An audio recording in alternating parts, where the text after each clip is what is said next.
Olá, irmãos, tudo bem? Espero que esteja tudo bem com vocês, que Deus possa abençoar o seu dia. Hoje é mais um dia do Senhor, hoje é mais um dia que nós temos para louvar e adorar o nosso Deus. Que nessa manhã, de domingo, você possa se alegrar com Deus, que você possa reunir a sua família e juntos adorem ao Senhor, mesmo em suas casas. Toda essa situação de quarentena aí tem me feito refletir um pouco e tentar sentir um pouco qual foi a sensação dos israelitas quando estiveram no cativeiro. Claro que as situações têm as suas diferenças, mas também têm as suas semelhanças. E ficar separado dos irmãos, tem sido uma tarefa difícil, mas Deus tem nos dado graça, Deus tem nos abençoado e certamente tudo isso vai passar logo em breve. É assim que nós devemos pensar, esperar em Deus e que tudo isso acabe logo, ok? Mas vamos para a nossa meditação dessa manhã e hoje nós vamos continuar no livro dos Salmos e vamos no Salmo 21. Na semana passada foi o 20 e então nesse domingo vamos para o Salmo 21, vamos fazer a leitura então. Diz assim a palavra do nosso Deus: Na tua força, Senhor, o rei se alegra, e como exulta com a tua salvação. Satisfizeste-lhe o desejo do coração, e não lhe negaste as súplicas dos seus lábios. Pois os supres das bênçãos de bondade. Põe-lhes na cabeça uma coroa de ouro puro. Ele te pediu vida, e tu lhe a deste. Sim, longevidade para todo sempre. Grande lhe é a glória da tua salvação. De esplendor e majestade o sobrevestiste, pois o puseste por bênção para sempre, e o encheste de gozo com a tua presença. O rei confia no Senhor, e pela misericórdia do Altíssimo jamais vacilará. A tua mão alcançará todos os teus inimigos, a tua destra apanhará os que te odeiam. Tu os tornarás como em fornalha ardente, quando te manifestares. O Senhor, na sua indignação, os consumirá, o fogo os devorará. Destruirás da terra a sua posteridade e a sua descendência de entre os filhos dos homens. Se contra ti intentarem o mal e urdirem intrigas, não conseguirão efetuá-los, porquanto lhes farás voltar as costas e mirarás o rosto deles com o teu arco. Exalta-te, Senhor, na tua força. Nós cantaremos e louvaremos o teu poder. Amém, irmãos? Vamos fazer uma oração. Deus amado, Senhor bendito, tua palavra aqui lida, ó Deus, suplicamos que o Senhor possa falar aos nossos corações. Tenha misericórdia das nossas vidas, que o Senhor nos dê entendimento da tua palavra, que o Espírito Santo ilumine o nosso entendimento e que possamos compreender o texto que foi lido. Mas suplicamos, ó Deus, que não venhamos apenas a compreender, mas que as nossas vidas sejam transformadas, que possamos ter nosso caráter aperfeiçoado pela tua palavra. Ó Deus, eu também peço por mim, e apesar das minhas fraquezas e limitações, que eu possa ser instrumento nas tuas mãos, que o Senhor possa falar através de mim. É no nome de Cristo Jesus, seu Filho amado, que nós pedimos e já agradecemos. Amém. Pois bem, meus irmãos, no domingo passado, nós falamos no Salmo 20 sobre qual deve ser a nossa atitude diante de situações de calamidade. Falamos tanto pela manhã como pela noite. Mas pela manhã nós vimos que uma atitude que nós devemos ter como cristãos é a de orar em favor do rei, como nós vimos Davi nos ensinando a orar em favor do rei. E esse texto nos ensinou que nós devemos orar pelos nossos governantes. Então, orar pelo nosso presidente, orar pelos seus ministros, orar por aqueles que estão investidos de autoridade, né? Então nós aprendemos isso na manhã do domingo passado, né? À noite nós meditamos no livro de Eclesiastes, onde aprendemos uma outra atitude que nós devemos ter diante de situações de calamidade.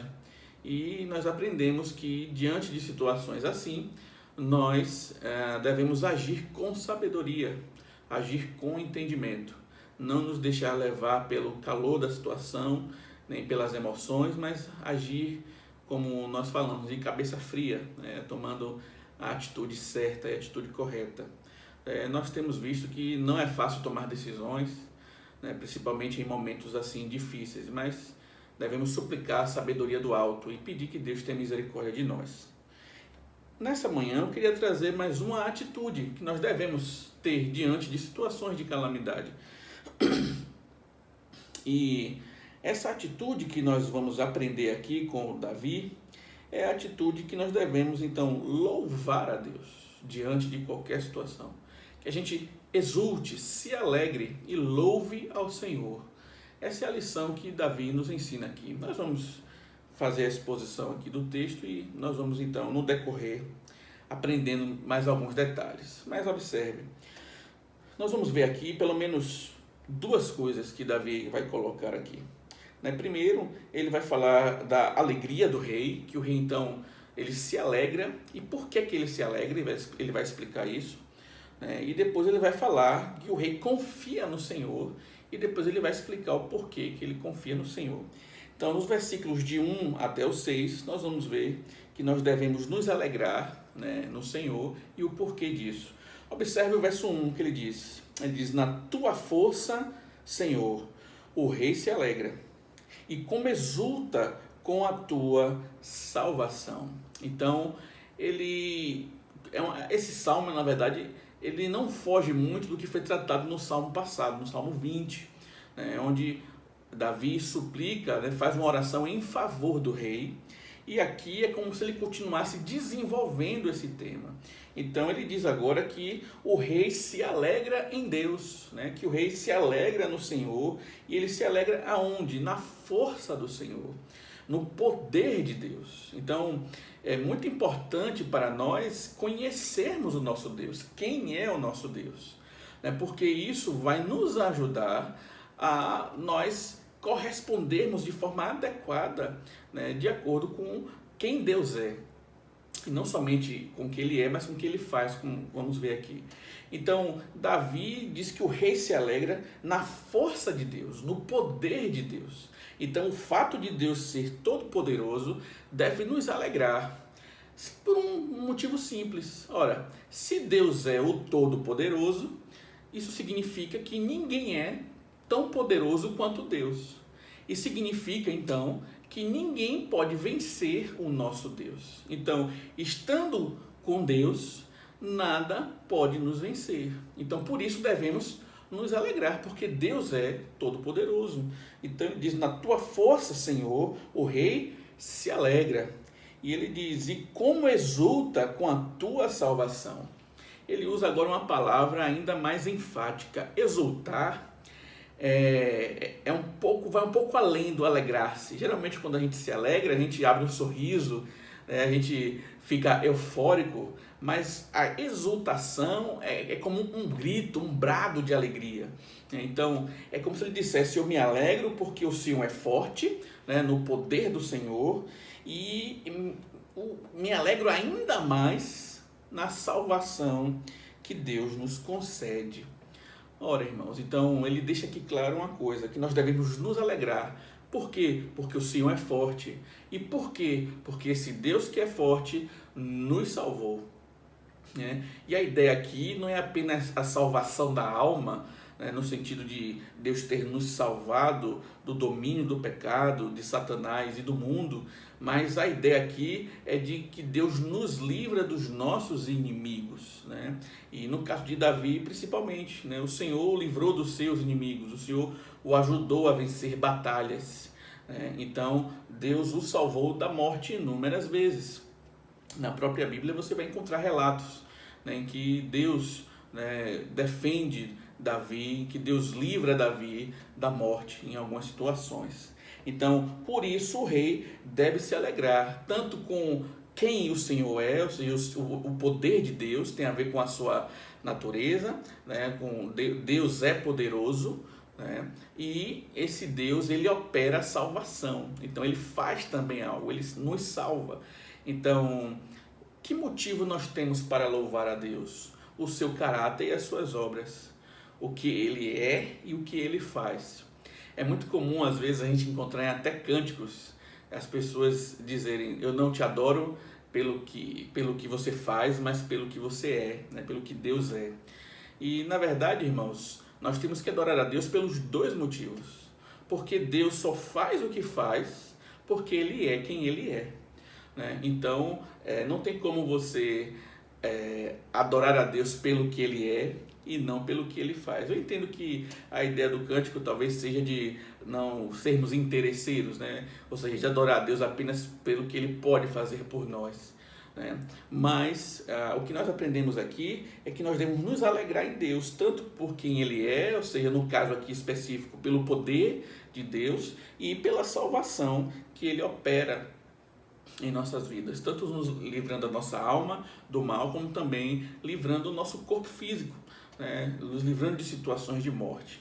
Então aqui você já pode refletir nessa manhã, se você hoje está bem, ainda que não esteja na melhor das situações, mas se você está em casa, está com sua família, ainda que em quarentena, já é motivo de você louvar a Deus, né? E ainda que você estivesse até infectado, por exemplo, com o vírus, corona, ou ainda que você estivesse sofrendo de alguma outra enfermidade, ainda assim nós temos motivos suficientes para louvar a Deus, porque Deus é todo-poderoso e Ele nos salva, né? Isso já é motivo suficiente para nos alegrarmos. Então, o salmista vai falar isso aqui, né, que o rei devia se alegrar por isso, né, que o rei se alegra nesse sentido. E ele vai explicar agora, né, o porquê dessa alegria. Ele diz: satisfizeste-lhe o desejo do coração, e não lhe negaste as súplicas dos seus lábios, pois o supres das bênçãos de bondade. Pões-lhe na cabeça uma coroa de ouro puro. Ele te pediu vida e tu lhe a deste, sim, longevidade para todo sempre. Grande lhe é a glória da tua salvação. De esplendor e majestade o sobrevestiste, pois o puseste por bênção para sempre e o encheste de gozo com a tua presença. Ora, então por que o rei se alegra? E ele mostra aqui, porque Deus atendeu ao desejo do coração do rei. Ora, irmãos, que grande bênção é você ter a sua oração ouvida por Deus. É quando Deus lhe responde. Isso é um privilégio. Então, ter a oração respondida, Deus atender o desejo do nosso coração, é algo maravilhoso. Isso mostra pelo menos duas coisas. A primeira, que Deus é misericordioso e que Deus ouve a voz do seu povo. E a segunda é de que o nosso coração está de acordo com a palavra de Deus, né? Porque Deus atende sim o desejo do nosso coração, desde quando o nosso coração esteja voltado para o Senhor. O Salmo 37, verso 4, nos diz isso. Diz assim: agrada-te do Senhor e Ele satisfará os desejos do teu coração. Entrega o teu caminho ao Senhor, confia nele e o mais Ele fará.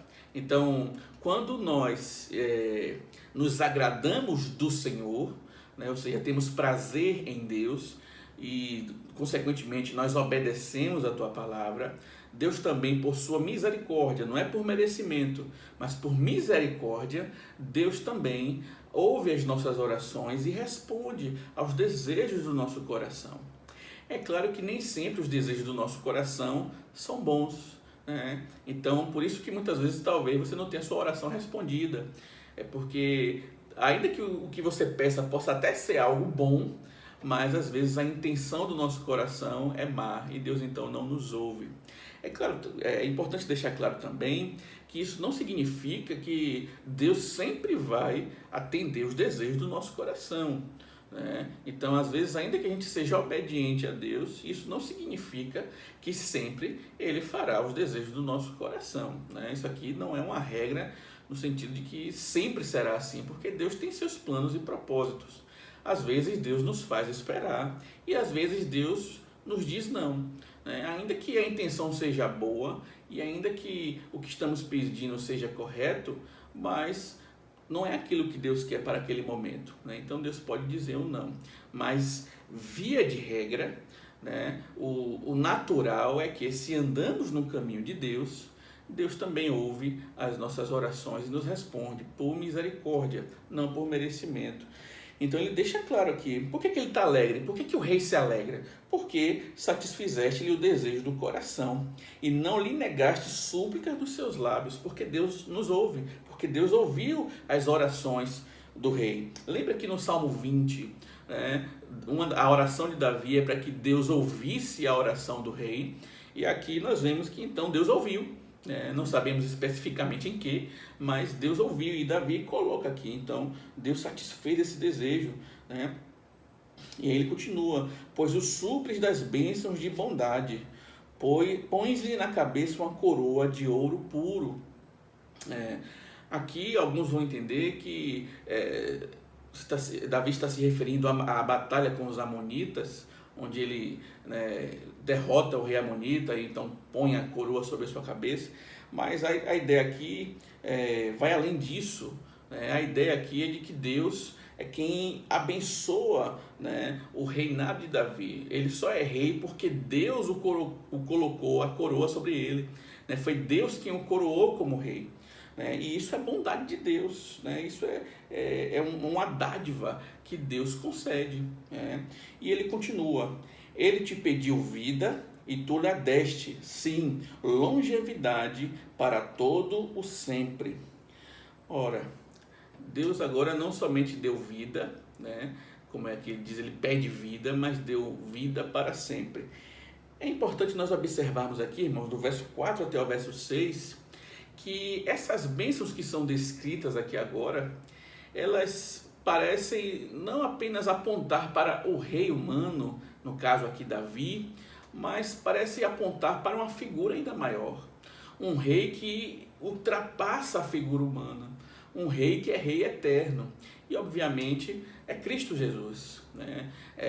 Você vai perceber que a linguagem que é usada aqui, do verso 4 até o verso 6, você vai perceber que não é de um homem comum que está se falando, mas de alguém superior, né? Ele diz, no verso 4 em diante, ó, ele te pediu vida e tu lhe deste, sim, longevidade, mas longevidade para todo o sempre, né? Ele deu vida eterna, né? Então, quem é que tem vida eterna, né? Quem é o rei, né, que tem vida eterna? É Cristo, né? Cristo, ele é eterno, né? Então, a ideia do texto aqui aponta para o Senhor Jesus, né? Grande lhe é a glória da tua salvação, de esplendor e majestade o sobrevestiste. Ainda que Davi, como rei, é claro, apresentasse a glória do reinado, né? Talvez a pompa do reinado, né? Mas ainda assim você percebe que a linguagem aponta para uma glória maior, uma glória que não é comum, né? E que então esse Deus encheu o rei de glória, e a glória da tua salvação, de esplendor e majestade o sobrevestiste, e ainda diz mais, pois o puseste por bênção para sempre, e o encheste de gozo com a tua presença. Ora, sabemos que Davi, por melhor rei que fosse, Davi era homem, Davi tinha suas falhas, Davi era mortal, ele não era imortal, né? Ele não é eterno, né? Não era eterno, né? Obviamente, e você vai perceber então aqui que essa figura de rei que é tratada aqui é uma figura além de Davi. E certamente ele está falando do reinado e da soberania de Cristo como rei. Cristo é que é apresentado aqui, Cristo é que é glorificado aqui. Então essas bênçãos são bênçãos que foram dadas a Cristo como rei. Então o rei, apesar de desfrutar de bênçãos terrenas, mas o que é apontado aqui vai além, e certamente é de Cristo que ele está falando aqui. E ele ainda diz mais, no verso 6, pois o puseste por bênção para sempre, e o encheste de gozo com a tua presença. Ora, por mais que Davi fosse um bom crente, e como nós vemos que Davi era de fato um homem de Deus, mas havia momentos em que Davi fraquejava, havia momentos em que Davi pecava, e que ele agiu de forma muito mal. Então, não é desse rei que está sendo tratado aqui, é de Cristo, um rei superior, e um rei que se alegra, tem gozo na presença de Deus, e ele tem essa alegria para sempre, eterna. Davi jamais poderia ter isso. Ainda que Davi fosse um homem crente que se alegrasse no Senhor, mas jamais ele poderia experimentar disso eternamente, ali, porque ele é um homem, ele é mortal. Então, logicamente, o Salmo está ultrapassando a figura de Davi.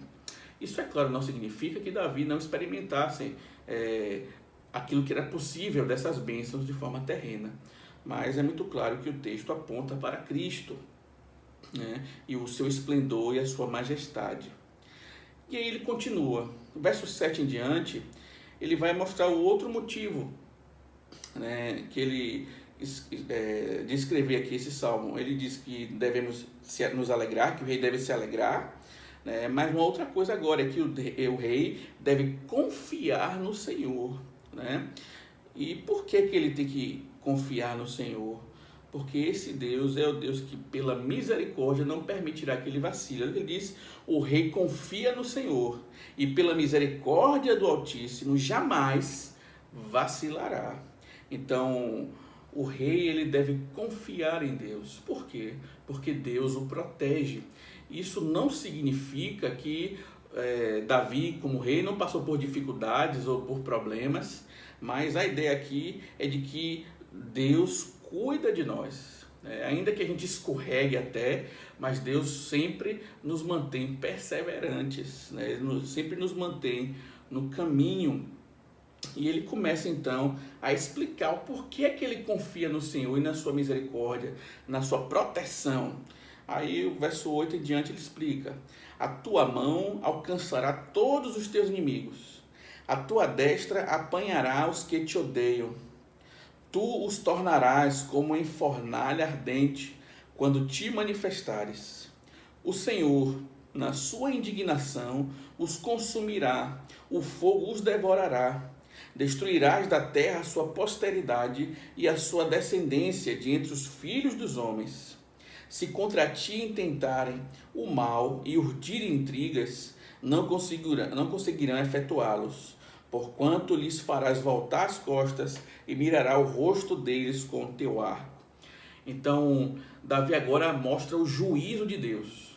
O Deus que é amoroso, o Deus que é misericordioso, mas esse mesmo Deus também é um Deus justo e terrível contra aqueles que são contra o povo de Deus e contra o seu ungido, como nós vemos lá no Salmo 2.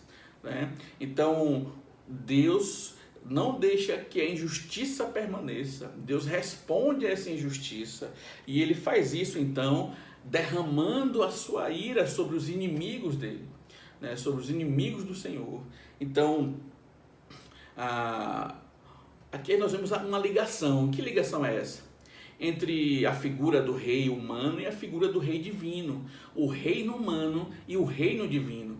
Ora, os inimigos de Davi não eram simplesmente inimigos pessoais de Davi, mas Davi, por apontar para um rei divino que é Cristo, e o reino de Davi apontar para o reino eterno do Senhor, então aqueles que se oponham a Davi e ao seu reino, automaticamente estão se opondo a Deus e o seu reino.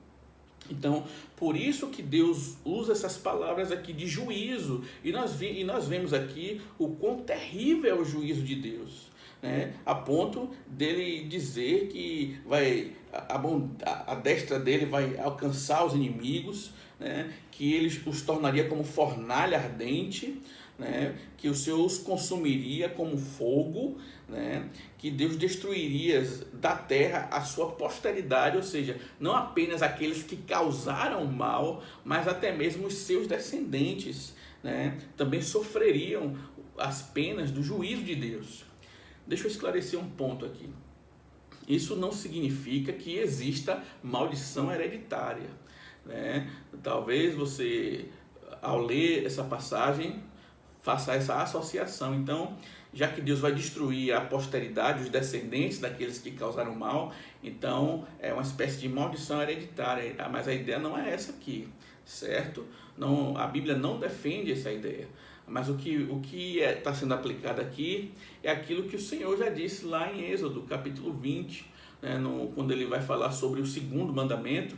Ele diz que o Senhor, ele derrama a sua ira até a segunda e terceira gerações, né, mas que a daqueles que obedecem a ele, ele faz misericórdia até 1000 gerações, certo? É claro que esses números, eles são simbólicos, né?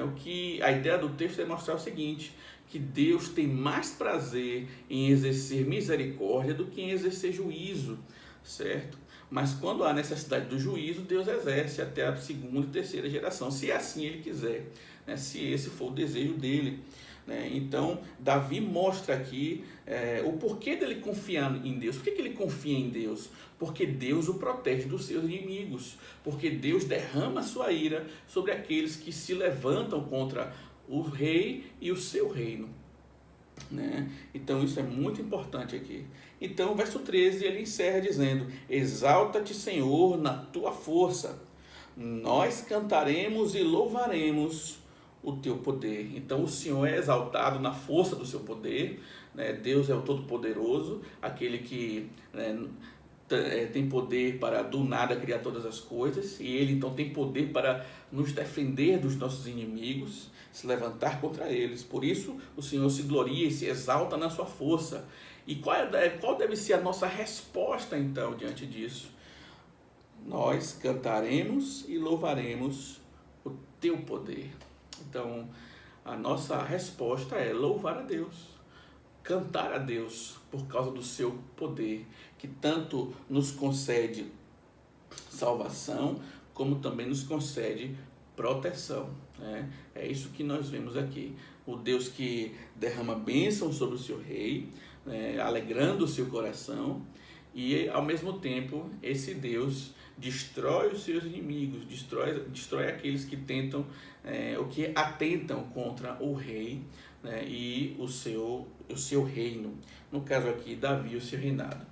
Muito bem, irmãos, como nós já falamos aqui, esse texto ele trata de alguém maior do que Davi, né? Ele está falando de Cristo, como já falamos. Então, observe que todas essas coisas acontecem com Cristo. Cristo, então, como o rei, né, divino, humano, né, o rei prometido, ele então incorpora toda essa descrição que é dita aqui.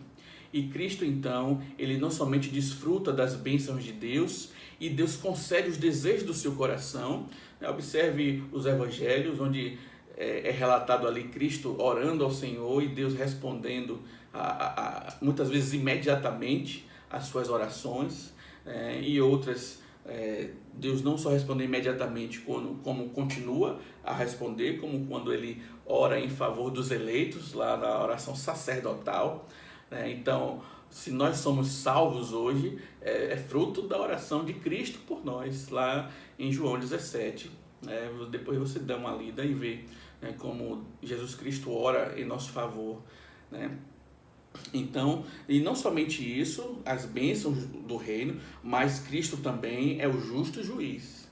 Ele que vem para julgar a terra, né? Então ele veio primeiro para trazer salvação, né? Como ele mesmo disse, eu não vim para julgar, mas vim para salvar, né? Mas na sua segunda vinda, ele de fato virá para julgar o mundo, julgar as pessoas, né? E ele então destruirá os seus inimigos, né, que ainda restam. Alguns já foram derrotados, mas ainda restam, né, inimigos a serem derrotados por Cristo, e eles assim serão, né, na sua volta.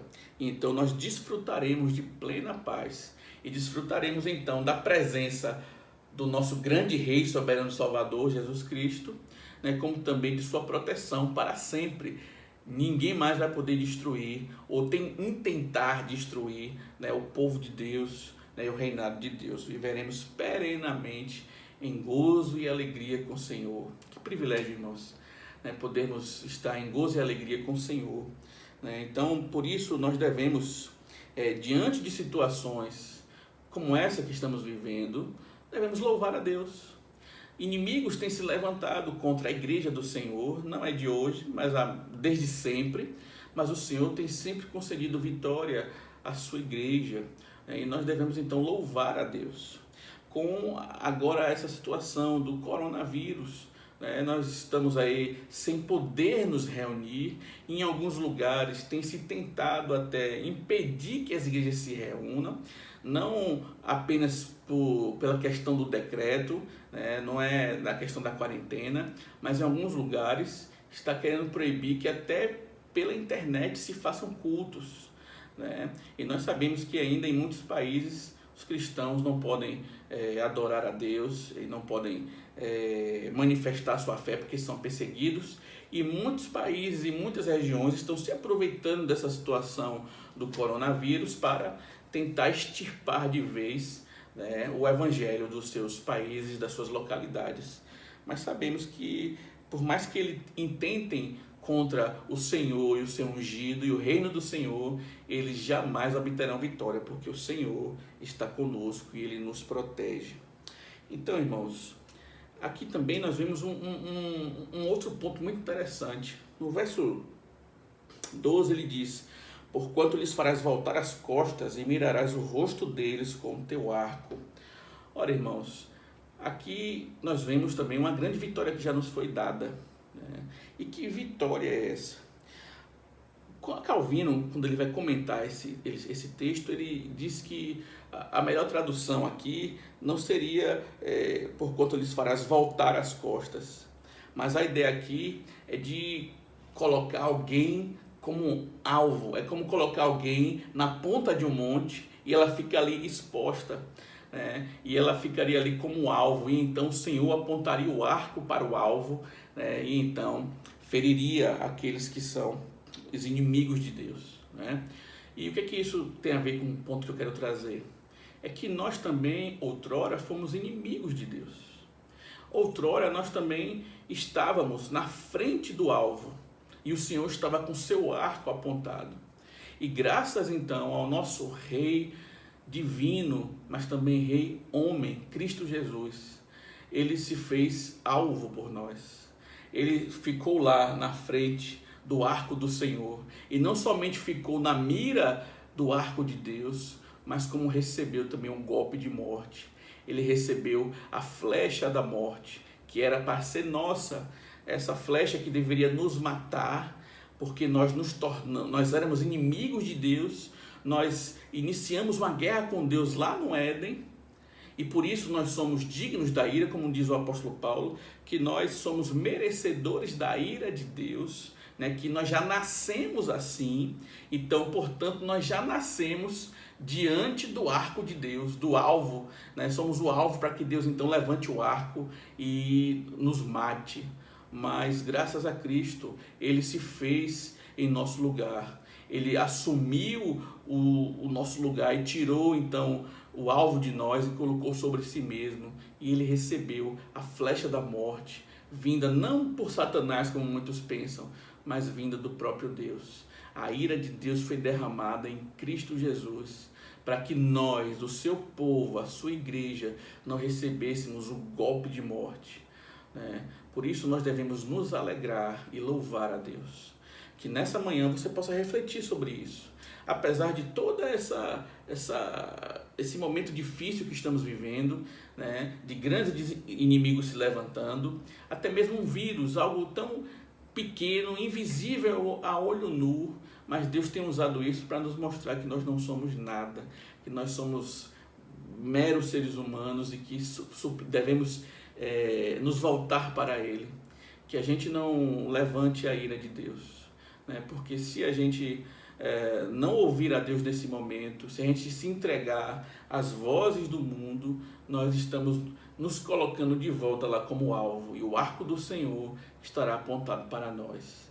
Mas se você colocar sua confiança em Cristo, como Davi colocou aqui, que o rei confia no Senhor, então confie em Deus, tudo isso vai passar, tudo isso há de acabar. Então, se você confia em Cristo, você pode ficar tranquilo, porque você não receberá, né, a flecha da ira de Deus. Que o Senhor possa te abençoar nessa manhã e que você possa ter o coração refrigerado pela palavra de Deus. Amém? Vamos orar mais uma vez. Nosso Deus, amado Senhor, nós queremos te agradecer pelo dia de hoje. Ó Deus, agradecer pela sua palavra. Ó Deus, obrigado porque o Senhor tem nos guardado de todo mal, nos guardado de todos os inimigos. Ó Pai, o Senhor tem ouvido a voz do teu povo, tem ouvido a voz da tua igreja, o clamor do teu povo. Ó Deus, que nesse momento, ó Pai, nós venhamos a louvar ao Senhor. Ó Deus, que venhamos a nos alegrar no Senhor, apesar das circunstâncias, que nós venhamos a entender que diante disso tudo nós temos a salvação. O Senhor nos livrou do arco que estava apontado para nós. Ó Pai, muito obrigado pela sua bondade e misericórdia em nossas vidas. É no nome de Cristo Jesus que nós pedimos e já agradecemos. Amém. Que Deus te abençoe nessa manhã e que você possa meditar na palavra do nosso Deus. Até mais.